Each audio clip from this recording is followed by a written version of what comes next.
Welcome back students. तो आज हम लोग इस वीडियो में बात करने वाले हैं टोटल क्या क्या डॉक्यूमेंट्स लगेगी आपको रिपोर्टिंग के टाइम। जब आप कॉलेज में आपको जो कॉलेज अलाउट हो जाएगा उस टाइम आप रिपोर्टिंग के टाइम क्या क्या सर्टिफिकेट्स लेके जाएंगे जो एकदम जरूरी है, भूलना नहीं है। भूल गए तो घर आकर फिर जाना पड़ जाएगा, इसमें लॉसेस आपका होगा। ठीक है। तो पहला जो डॉक्यूमेंट्स है वो है आपका डेट ऑफ बर्थ सर्टिफिकेट। तो डेट ऑफ बर्थ सर्टिफिकेट आपके पास अगर नहीं है तो आप क्लास 10 की जो मार्कशीट है वो भी आप दिखा देंगे, या क्लास 10 की जो आपकी सर्टिफिकेट है वो आप दिखा दोगे तो भी उसे डेट ऑफ बर्थ सर्टिफिकेट माना जाएगा। हमारा दूसरा सर्टिफिकेट है क्लास 10th की सर्टिफिकेट्स। तो क्लास 10th की सर्टिफिकेट्स में आपको दो सर्टिफिकेट लेके जानी है, एक मार्कशीट या पासिंग सर्टिफिकेट, जो आपको एक सर्टिफिकेट में लिखा ही हो गया ऊपर मार्कशीट एंड पासिंग सर्टिफिकेट, और दूसरी आपको क्लास 10 की मार्कशीट एडमिट कार्ड लेके जानी होगी। अब तीसरी सर्टिफिकेट जो चाहिए वो चाहिए क्लास 12 की सर्टिफिकेट्स। तो क्लास 12 की सर्टिफिकेट्स में भी हमें तीन सर्टिफिकेट्स चाहिए। पहली चाहिए हम लोग को एडमिट कार्ड क्लास 12 की, दूसरी हमारी पासिंग सर्टिफिकेट चाहिए क्लास 12 की, और तीसरी तीसरी जो चाहिए वो है हमारी क्लास 12 की माइग्रेशन सर्टिफिकेट। फोर्थ डॉक्यूमेंट जो हमें लेके जानी है वो है हमारी आइडेंटिटी प्रूफ। तो जो आइडेंटिटी प्रूफ में आप जो भी एप्लीकेशन फॉर्म जब भर रहे थे उस टाइम आधार कार्ड डाले होंगे, चाहे पैन कार्ड डाले होंगे, वोटर कार्ड डाले होंगे, जो भी आप आईडी प्रूफ डाले थे वो आपको साथ में लेके जानी है। ये हमारी थी चौथी डॉक्यूमेंट। हमारी जो पांचवी डॉक्यूमेंट्स है वो है नीट यूजी का एडमिट कार्ड। तो जो हमने एडमिट कार्ड मिली थी एप्लीकेशन फॉर्म भरने के बाद जो एग्जाम देने के लिए गए थे, जो नीट यूजी का एडमिट कार्ड चाहिए। हमारा सिक्स्थ जो डॉक्यूमेंट है वो है नीट यूजी का रिजल्ट। जो हम लोग का रिजल्ट आया, नीट का जो रिजल्ट आया होगा आप लोगों का, वो रिजल्ट भी आपको प्रिंटेड फॉर्म में लेके जाना है।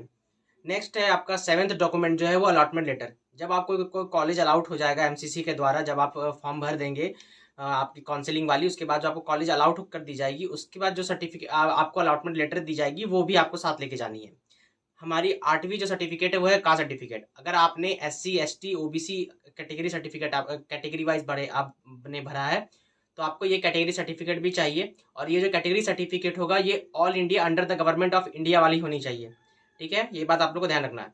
SC ST को ये सर्टिफिकेट्स हर बार बनानी नहीं पड़ती है, लेकिन OBC को हर साल ये रिन्यू कराना पड़ता है, मतलब हर साल ये सर्टिफिकेट बनानी पड़ती है। ठीक है।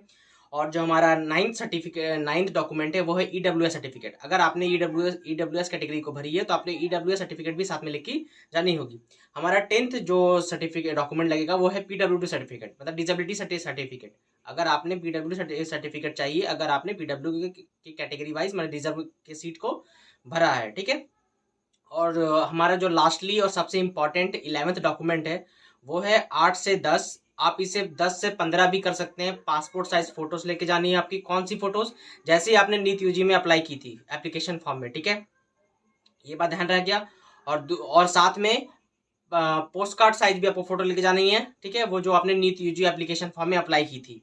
ठीक है, तो यहाँ तक ये टोटल 11 डॉक्यूमेंट्स है, ये आपको बिल्कुल नहीं भूलना है। इसके अलावा भी एक दो डॉक्यूमेंट्स से आपका वहीं बनता है, जैसे जैसे जिसके कॉलेजेस है वहाँ पे मेडिकल सर्टिफिकेट्स की जरूरत पड़ती है, जैसे रिक्वायरमेंट है वो वहाँ पर भी बनती है, और आप बना करके भी ले जा सकते हैं। जैसे बहुत सारे ऐसे कॉलेजेस है, आपको एग्जाम्पल बता दें, जैसे रिम्स रांची है, तो रिम्स रांची में आपको मेडिकल सर्टिफिकेट वहीं से बनवाना होगा, एक फॉर्म के थ्रू बनवाना पड़ेगा, एक पैटर्न के थ्रू आपको दिया जाएगा।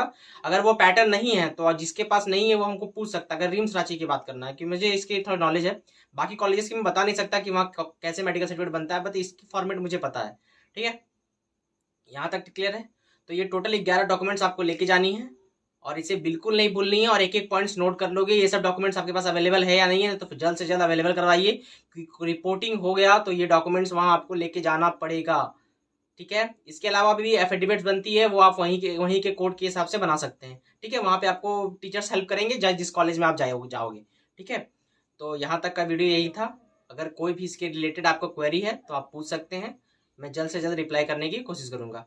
और आप अगर चैनल में नए हैं तो इसे लाइक शेयर और सब्सक्राइब जरूर करें।